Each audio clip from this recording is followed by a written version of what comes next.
नमस्कार, डेली 24 भारत देख रहे हैं आप। मैं हूं आपके साथ साहिल धुलिया। हमारी इस खास पेशकश में आप सभी का स्वागत है। तो टाटा कंसल्टेंसी सर्विसेज यानी टीसीएस की ऑडिट रिपोर्ट के अनुसार वित्त वर्ष 2020 और 2021 से लेकर 2024 और 2025 के बीच यौन उत्पीड़न की शिकायतों में 5 गुना की बढ़ोतरी दर्ज की गई है। वित्त वर्ष 2025 तक यह आंकड़ा बढ़कर 125 मामलों तक पहुंच गया है। हाल ही में नासिक बीपीओ यूनिट में भी उत्पीड़न की घटनाएं सामने आई हैं, जिसके बाद पुलिस और आंतरिक जांच समिति आईसीसी ने अपनी कार्रवाई शुरू कर दी है। तो शिकायतों का अनुपात 2023 और 2024 के 0.05% से बढ़कर 2024 और 2025 में 0.06% हो गया है। तो टीसीएस से जुड़े सूत्रों का दावा है कि शिकायतों की संख्या बढ़ना कार्यस्थल पर असुरक्षा का संकेत नहीं, बल्कि बेहतर मॉनिटरिंग और जागरूकता का परिणाम है। कंपनी ने पिछले कुछ वर्षों में आंतरिक तंत्र को मजबूत किया है, जिससे महिलाएं अब फॉर्मल शिकायत दर्ज कराने में अधिक सहज महसूस कर रही हैं। तो सूत्रों के मुताबिक ये ट्रेड संवेदीकरण यानी सेंसिटाइजेशन और ट्रेनिंग कार्यक्रमों की सफलता को दिखाता है, न कि गलत व्यवहार की घटनाओं में कोई अनुपातिक वृद्धि। तो नासिक यूनिट में कामकाज ठप होने की खबरों के बीच सूत्रों ने स्पष्ट किया है कि ऑफिस सील या बंद नहीं किया गया है। वर्तमान में लगभग 60 लोग ऑफिस से काम कर रहे हैं, जबकि अन्य कर्मचारियों को घर या ऑफिस से काम करने का विकल्प दिया गया है। तो मामले में नामजद निदा खान के बारे में स्पष्ट किया गया है कि वो एचआर नहीं बल्कि एक टेलीकॉलर है। कंपनी जांच पूरी होने तक अपने मानक प्रोटोकॉल और प्रशासनिक अवकाश संबंधी नियमों का पालन कर रही है। इस बीच खबर सामने आई है कि टीसीएस बीपीओ नासिक की एग्जीक्यूटिव निदा खान प्रेग्नेंट है और मुंबई में है। खुद उनके वकील ने यह जानकारी दी है। वकील के मुताबिक वो मुंबई में अपने परिवार के साथ रह रही हैं। वो फरार नहीं है, बल्कि उन्होंने अग्रिम जमानत के लिए कोर्ट में अर्जी दी है। इस अर्जी पर नासिक कोर्ट में सुनवाई हो सकती है। वहीं निदा खान की तलाश में नासिक पुलिस की एसआईटी भिवंडी पहुंच गई है। कंपनी हर साल कार्यस्थल पर महिलाओं का यौन उत्पीड़न अधिनियम 2013 के तहत अनिवार्य रूप से आंतरिक शिकायत समिति के जरिए इन मामलों का निपटारा करती है। तो नासिक और नागपुर बीपीओ ऑपरेशंस में लगे आरोपों पर कंपनी अपनी मानक प्रक्रिया के तहत पूछताछ कर रही है। कर्मचारी सुरक्षा और बिजनेस निरंतरता को ध्यान में रखते हुए फिलहाल कुछ बदलाव किए गए हैं। कंपनी का मुख्य फोकस अब रिपोर्टिंग इकोसिस्टम को और अधिक पारदर्शी बनाना है। पुलिस की जांच के अनुसार यह मामला एक महिला की शिकायत के बाद सामने आया, जिसमें उसने अपने साथ काम करने वाले दानिश शेख पर आरोप लगाया कि 2022 में उसने शादी का वादा कर उसके साथ शारीरिक संबंध बनाए, जबकि वो पहले से ही शादीशुदा था। पुलिस के अनुसार दानिश शेख की बहन निदा खान पर भी गंभीर आरोप लगे हैं। रिपोर्ट में कहा गया है कि निदा ने शिकायतकर्ता के धर्म को लेकर आपत्तिजनक बातें कही और उस पर धर्म परिवर्तन को लेकर दबाव भी बनाया। साथ ही यह भी आरोप है कि निदा खान ने यह बात छिपाई कि दानिश पहले से शादीशुदा था। पुलिस की जांच में 7 और महिलाएं सामने आई हैं, जिन्होंने अपने सीनियर कर्मचारियों पर मानसिक और शारीरिक उत्पीड़न का आरोप लगा दिया है। तो इसी मुद्दे पर आज करेंगे चर्चा। कुछ खास मेहमान भी हमारे साथ जुड़ेंगे। तो अरुण कृष्ण महाराज धर्माचार्य हैं, वो हमारे साथ चर्चा में साथ निभाएंगे। साथ ही साथ नूर अहमद मजहारी मौलाना है, वो भी हमारे साथ जुड़ गए। आप दोनों ही मेहमानों का बहुत स्वागत है। सबसे पहले चर्चा की शुरुआत करेंगे अरुण जी के साथ।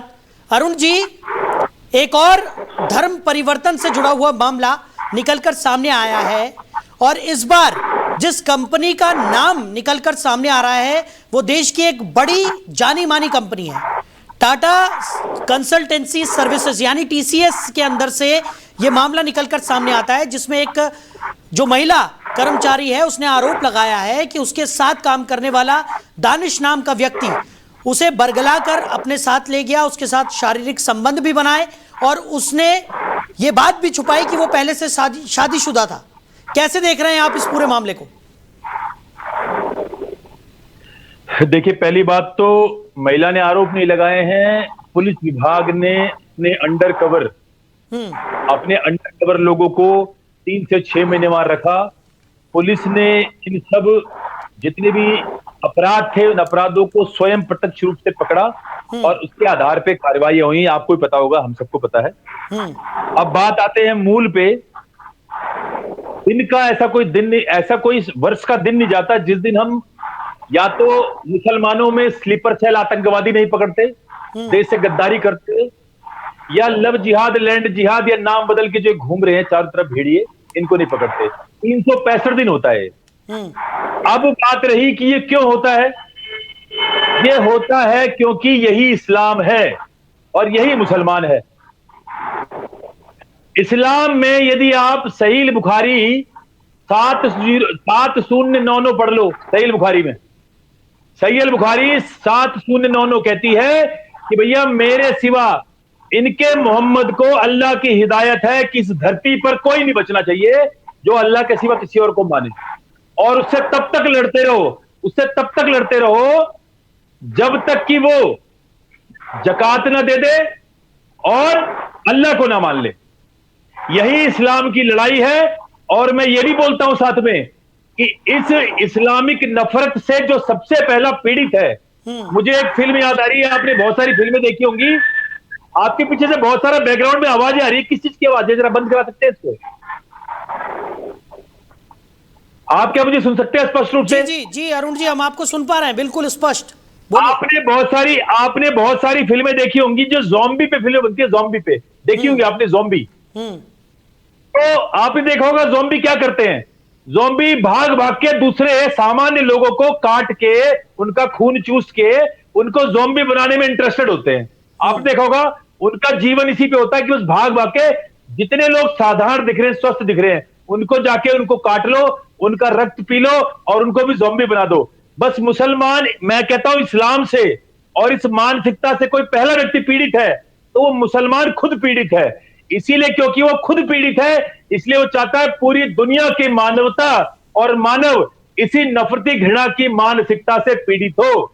और ये तो सीधा सीधा, मैं अभी मात्र संयोग क्या है, मैं मात्र अभी आधे घंटे पहले आया हूं जी। आधे घंटे पहले मात्र यहां से हिंदू लड़की को एक जिहादी उठा के ले गया और उसको बरेली ले गया है, उसकी तलाश कर रहे, मात्र 30 मिनट पहले आके बैठा हूं। तो ये मैं सरकारी, जितनी सरकारी मीडिया है, सरकारी मीडिया वो जो इफ किंतु परंतु करके बोलती हैं, स्पष्ट बोलना सीखो, क्योंकि मीडिया में भी हिंदू ही काम करते हैं 70-80%। इस देश में जिहाद छिड़ चुका है, जो अल्लाह को नहीं मानता उसके विरुद्ध, और पूरी दुनिया में छिड़ चुका है। अब आप कहते रहो अच्छे मुसलमान बुरे मुसलमान, ये सारे एक जैसे हैं। इनका काम है इस देश को इस्लामीकरण में अल्लाह के सिवा जो कोई कुछ भी मानता हो उसको समाप्त कर दो। ये जो टाटा कन्वर्जन सेंटर खुला है, टाटा कन्वर्जन सेंटर, ये बहुत बड़ा षड्यंत्र है, लेकिन ये सभी षड्यंत्र का एक छोटा सा हिस्सा है। ये पकड़ा गया है हर घर में, हर ब्यूटी पार्लर में, हर जिम में, हर क्षेत्र, हर जिले में यही हो रहा है। मुसलमान का एक काम, केवल दूसरे की बहन बेटियों को गंदी निगाह से ताको, उनको नाम बदल के उनको फंसाओ और उनको मुसलमान बनाओ। जिस रेबीज नाम के बीमारी से खुद पीड़ित है, उसी से चाहते पूरी दुनिया पीड़ित हो जाए। ठीक है अरुण जी, मैं वापस लौटूंगा आपके पास। नूर अहमद मजहारी जी भी हमारे साथ हैं। मजहारी साहब, अभी आपने सुना अरुण जी ने क्या कुछ कहा, और टीसीएस का ये जो मामला निकलकर सामने आया है, क्योंकि जानी मानी कंपनी है देश की, और वहां पर जब इस तरीके से चीजें हो रही हैं तो सवाल उठना लाजमी है। क्या कहेंगे सर? शायद मेरी आवाज आप तक आ रही होगी। जी जी बिल्कुल। सबसे अहम बात यह है कि जो हमारे सामने बैठे हैं बाबा जी, मैं उनसे कहूंगा कि अशोक खरात को देखा है नहीं? अशोक खरात याद है कि नहीं? अशोक खरात, सुनो ना, अरे बोलने तो दो, बोलने तो दो आप। अरे एक भी चीज पढ़े, सिखा दूंगा, मैं इसका जवाब, ठीक है अरुण जी, एक एक करके अरुण जी बोलने तो दीजिए। एक एक करके इतना मैं आऊंगा आपसे ही जवाब लूंगा। और सुन रहे तुम्हारी विचारधारा कौन है भैया? हमारी सुन रहे बहुत देर से, हम आतंकवादी नस्ल हो, तुम्हारी नस्ल इस देश में, हम कह रहे हैं मानवता में घुन हो तुम, मानवता में घुन।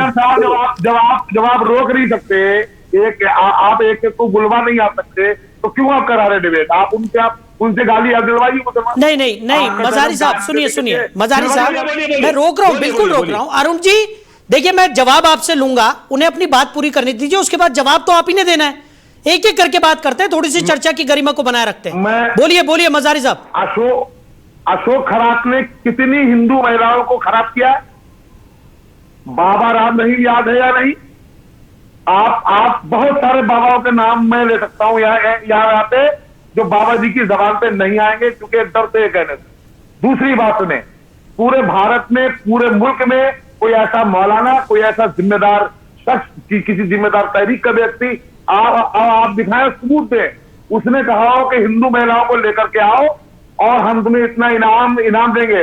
अब आपको 100 वीडियो दिखा सकते हैं ऐसी, जिन और बरेली का नाम अभी ले रहे थे, बरेली का एक बाबा खुला ऐलान कर रहा है कि हमने 79 लड़कियों को मुसलमान से हिंदू किया है।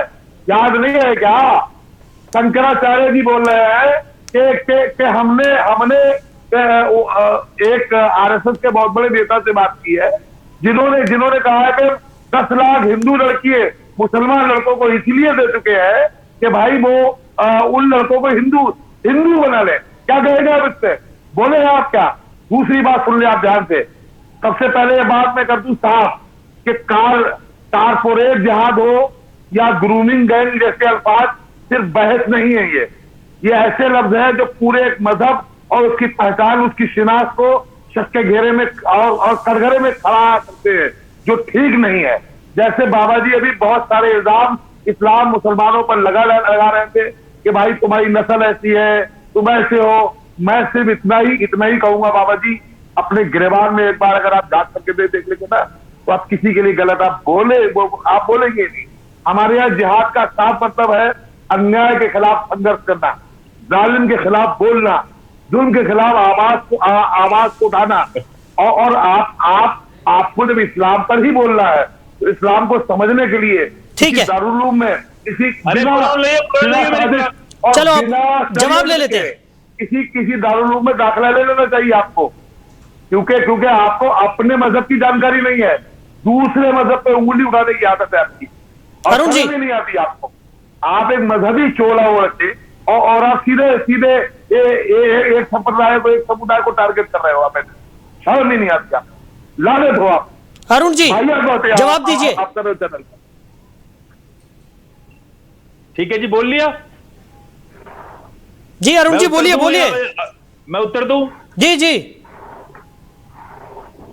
इन्होंने 2 बातें बोली। एक बोली खैरात, वो खैरात जो खैरात नाम का नीच व्यक्ति था, उस खैरात नाम के नीच व्यक्ति ने ना तो अपना नाम बदला था और ना तो उसका ये एजेंडा था कि इनको मैं इस्लाम में कन्वर्ट कर दूं। ये देखो, ये एक मुल्ला है, ये जो मौलवी बैठे हैं, एक मिनट सुन लीजिए, ये जो मौलवी बैठे हैं, अरे मजारी जी इस तरीके से नहीं, देखिए मजारी जी इस तरीके से नहीं, बदतमीजी मत। अरुण जी, मजारी जी, देखिए मजबूरन फिर इस तरीके से चर्चा आगे नहीं बढ़ सकती। आप लोगों को इसलिए बुलाया जाता है ताकि लोगों तक आप लोगों की बात पहुंच सके, पर इस तरीके के आप शब्दों का इस्तेमाल अगर आप करेंगे तो मैं इस चर्चा को आगे नहीं बढ़ा पाऊंगा। अरुण जी, मजारी जी, मेरी आप दोनों से दरख्वास्त है कि तरीके से इस चर्चा को आगे बढ़ाइए, मुझे मजबूर मत कीजिए प्लीज। एक एक करके बोलिए। ये गाली देना शुरू कर रहा है 2 टके का। ठीक है अरुण जी, आप थोड़ी सी संयम बरतिए, आप बरतिए संयम। मैंने क्या गलत बोला है? ठीक है, क्या गलत बोला है? मैंने खराती को बोला है कि खराती नाम का जो नीच है, वो जो भी उसने दुष्कर्म किया, उसका दुष्कर्म जो किया उसने, वो उसका उद्देश्य किसी को धर्म परिवर्तन नहीं था, उसकी चरित्रहीनता थी उस कमीने की, जो उसने एक काम किया और उसके साथ। ठीक है, थोड़ा सा शब्दों की मर्यादा। अरुण जी देखिए, आप नेशनल टेलीविजन पर इस वक्त है, थोड़ा सा भाषा की मर्यादा का ध्यान रखिए। मैं आपसे फिर से आग्रह कर रहा हूं। ऐसा है, आप दोबारा से इसको रिवर्स करो और चेक करो। जब मैंने खैरात के बारे में बोला तो मैंने जो जिहादी बैठा था, आतंकवादी, यदि मैंने इसको एक भी शब्द गलत बोला नहीं, ठीक है, मैं समझ। देखिए अरुण जी मजारी साहब चले गए हैं चर्चा छोड़कर, ठीक है, मैं वो चले गए चर्चा छोड़कर। अरे ओए बकरा दाढ़ी, तेरी दाढ़ी खींच के तेरा मारूंगा जी। अरुण जी थोड़ा सा संयम बरतिए, समझिए। देखिए वो तो चले गए चर्चा छोड़कर, लेकिन कई करोड़ों लोग जो है वो आपको सुन रहे हैं। मैंने खराज के बारे में बिल्कुल शालीनता से उत्तर दे रहा था। ठीक है, इसने ठीक है। गाली देनी शुरू करी है। ठीक है, जबकि ठीक मैंने है, मैं कोई समझ शब्द गया। नहीं बोला। ऐसे लोगों को हम अपनी चर्चा में शामिल भी नहीं करते। अरुण जी, आप पहले भी मेरे साथ कई बार चर्चा कर चुके हैं, आपको पता है। मैंने उन्हें तुरंत टोका, लेकिन आप थोड़ा सा संयम बरतिए। वो चर्चा से जा चुके हैं ऑलरेडी, उन्होंने चर्चा को छोड़ दिया है। तो मेरा सवाल जो आपसे था, एक बार फिर मैं आपसे वही सवाल करूंगा कि जिस तरीके की स्थिति इस वक्त देश भर में देखने को मिल रही है, अलग अलग जगहों से जो ये खबरें निकलकर सामने आ रही हैं, इसका समाधान आखिर क्या है? क्योंकि यहां पर भी एक हिंदू महिला है जो एक मुस्लिम पर आरोप लगाती हुई नजर आ रही है कि उसके धर्म परिवर्तन का दबाव उसके ऊपर बनाया गया, उसके सामने इस तरीके की एक सिचुएशन खड़ी कर दी गई जिसमें वो अपने आप को असहाय महसूस कर रही थी। देखिए क्या है, ये लोग, ये अकेला मौलाना नहीं है, ऐसे सारे मुल्ले चैनल से भाग जाते हैं। बहुत सारे चैनल तो मुझे बुलाते नहीं, क्योंकि अस्पष्ट सुनने का साहस बहुत सारी मीडिया के पास नहीं है। अस्पष्ट बात ये, अच्छे मुसलमान, बुरे मुसलमान, ये अरे भैया अच्छे बुरे मुसलमान नहीं होते। जो कुरान को पढ़ेगा वो केवल उसी थियोलॉजी पर चलेगा, उसी मानसिकता पर चलेगा। देखिए क्या बोल रहा है ये जो मौलाना बैठा था ना कन्वर्टेड, इससे कई गुना बड़ा मौलाना है। देखिए क्या कह रहा है, सुनिए। एक व्यक्ति तो मूर्ति पूजा कर रहा हुआ बैठा, और एक व्यक्ति बैठा हुआ किसी बच्चे का बलात्कार कर रहा है। तो कौन सा अपराध बड़ा है? मूर्ति पूजा। सुना आपने जी? बस कह रहा है, इससे पूछा गया इस मौलाना से, इसका नाम है डॉक्टर, और इसको एक वामपंथी चैनल ने अपने चैनल पे जगह दी थी। इसका नाम है डॉक्टर मुफ्ती यासिर नदीम अल वजादी। क्या कहता है, इससे पूछा गया कि छोटी सी बच्ची के साथ बलात्कार हो रहा है और एक मूर्ति पूजा कर रहा है, इसमें से बड़ा अपराध क्या है? तो बिना एक सेकंड इसने मनन करे, बिना एक सेकंड मनन करे इसने कहा कि छोटी सी बच्ची का बलात्कार अल्लाह बर्दाश्त कर लेगा, लेकिन अल्लाह इनका मूर्ति पूजा बर्दाश्त नहीं करेगा। ये मैं नहीं कह रहा, ये कौन बोल रहा है? मुफ्ती यासिर नदीम। ये मान लीजिए तो ये बहुत बड़ा इनका वो है, इनका स्कॉलर है मुसलमानों का। कहता है कि मूर्ति पूजा अल्लाह, सोचो इनका अल्लाह कैसा है। इनका अल्लाह बलात्कार माफ कर रहा है, इनका अल्लाह हत्या माफ कर रहा है, इनका अल्लाह जो अल्लाह अकबर करके पेट में बम बांध के फट जा रहे हैं उनको माफ कर दे रहा है, इनका अल्लाह देश से गद्दारी माफ कर रहा है, इनका अल्लाह मदरसों में छोटी छोटी बच्चियों के साथ, मुसलमान बच्चों के साथ बलात्कार माफ कर रहा है, इनका अल्लाह हलाला माफ कर रहा है, इनका अल्लाह औरतों की मंडी लग रही है वो माफ कर रहा है, इनका अल्लाह हलाला जो ये 7 दिन की मैरिज होती है वो माफ कर रहा है, इनका अल्लाह 6 साल की, 8 साल की, 9 साल की, 10 साल की बच्ची का निकाह माफ कर रहा है गुड्डों से, इनका अल्लाह सब माफ कर रहा है। इनका अल्लाह केवल एक चीज माफ नहीं कर रहा, वो है मूर्ति पूजा। ये मैं नहीं कह रहा, ये मैं नहीं कह रहा, ये कह रही है इनकी किताब, और ये कह रहा है ये मुफ्ती यासिर नदीम, राष्ट्रीय चैनल पे नहीं अंतरराष्ट्रीय चैनल पे। अच्छा, लेकिन अरुण जी जिस तरीके के मामले सामने आ रहे हैं और 5 सालों के डेटा हमने जो निकाल कर देखा है उसमें कम से कम 5 गुना इस तरीके के मामले बढ़े हैं। लगातार देश भर में जागरूकता अभियान भी चलाए जा रहे हैं, लोगों को समझाइश भी दी जा रही है, लेकिन उसके बावजूद इस तरीके के मामलों का बढ़ना कैसे देखेंगे? देखो, आप सच सुनना चाहते हैं? जी सच बिल्कुल। ये है कि इस देश में कांग्रेस नाम का वामपंथी देश के गद्दार क्या लेकर आए? ये लेके आए कॉन्वेंट स्कूल। जब कॉन्वेंट स्कूल आया तो बच्ची जो अपना पूरा सूट सलवार पहनती थी स्वाभिमान से, उसको छुड़वा के बच्चियों को पहना दिया गया स्कर्ट और लड़कों के साथ बिठा दिया गया। फिर हमारे ही देश की मातृभाषा को अतिरिक्त भाषा करके अंग्रेजी मीडियम थोप दिया गया।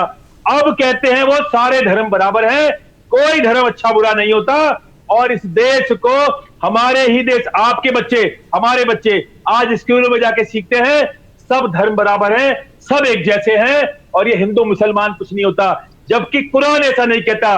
कुरान में सहीह बुखारी जो मोहम्मद के बारे में लिखा हुआ है, सहीह बुखारी 7099 कहती है कि इनके अल्लाह ने मोहम्मद को हिदायत दी है कि जाओ उन सब से लड़ो जो मुझे नहीं मानते, और तब तक लड़ो, उन्हें मारो जब तक कि वो मुझे मानने ना लग जाए और जकात ना दे।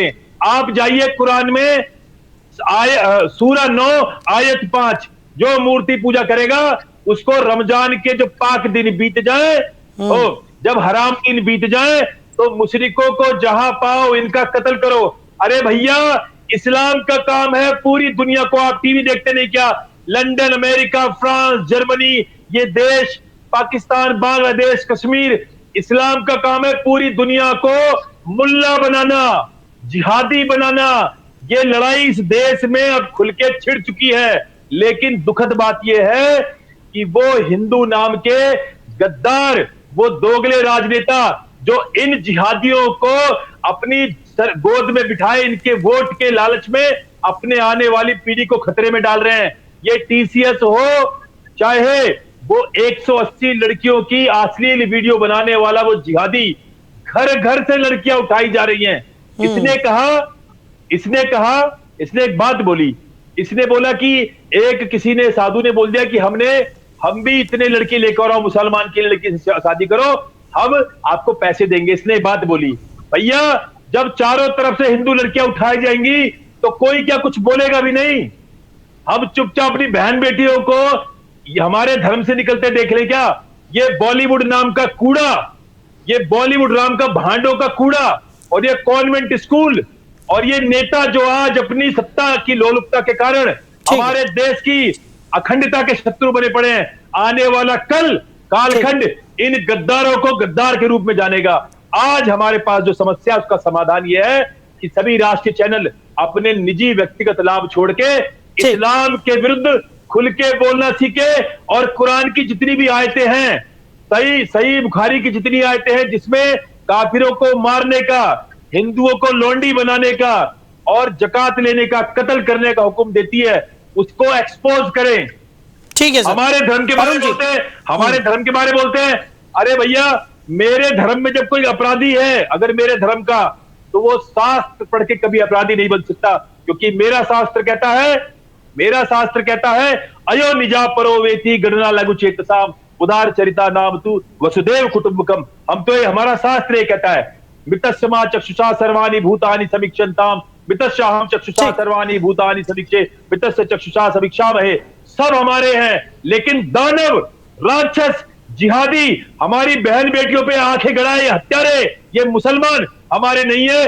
मैं डरता नहीं हूं ना अपनी मृत्यु से और ना सच बोलने से, इसीलिए जितने भी चाटुकार चैनल हैं वो मुझे डरते हैं, बुलाते नहीं। आपने मुझे बुलाया, अगर इसका आप इलाज चाहते हो तो अपने चैनल से एक जिहादी को भगाओ निकाल के, ठीक है, अपने पास इनको रखो मत, यदि आप चाहते हो देश बचे, अन्यथा इस देश की खंड खंड होने से कोई नहीं बचा सकता। आप देख लेना, इस देश का विभाजन फिर होगा, इस देश में फिर से गृहयुद्ध होगा, क्योंकि मुसलमानों ने जिहाद अब खुल के इस देश के खिलाफ छेड़ दिया है। चलिए अरुण जी, आपने अपना कीमती समय हमारे साथ इस चर्चा में दिया और हमारा साथ निभाया, इसके लिए आपका बहुत शुक्रिया। समय की कमी के चलते हमें इस चर्चा को यहीं विराम देना होगा। तो फिलहाल अगर बात की जाए टीसीएस की, तो पुलिस की जांच के अनुसार यह मामला एक महिला की शिकायत के बाद सामने आया, जिसमें उसने अपने साथ काम करने वाले दानिश शेख पर गंभीर आरोप लगाया कि 2022 में उसने शादी का वादा कर उसके साथ शारीरिक संबंध बनाए, जबकि वो पहले से ही शादीशुदा था। पुलिस के अनुसार दानिश शेख की बहन निदा खान पर भी गंभीर आरोप लगे हैं। अब इस पूरे मामले में पुलिस जांच पड़ताल में जुटी हुई है और लगातार इस पूरे मामले की तह तक जाने की कोशिशें यहां पर की जा रही है। मामला अदालत में भी है। निदा खान ने जिस तरीके से अपनी अग्रिम जमानत की याचिका यहां पर लगाई है, उस पर भी जल्द सुनवाई हो सकती है। फिलहाल इस पूरे मामले में आगे क्या कुछ निकलकर सामने आता है, इस पर भी नजर बनी रहेगी। हमारी इस खास पेशकश में इतना ही। बने रहिए और देखते रहिए डेली 24 भारत। नमस्कार।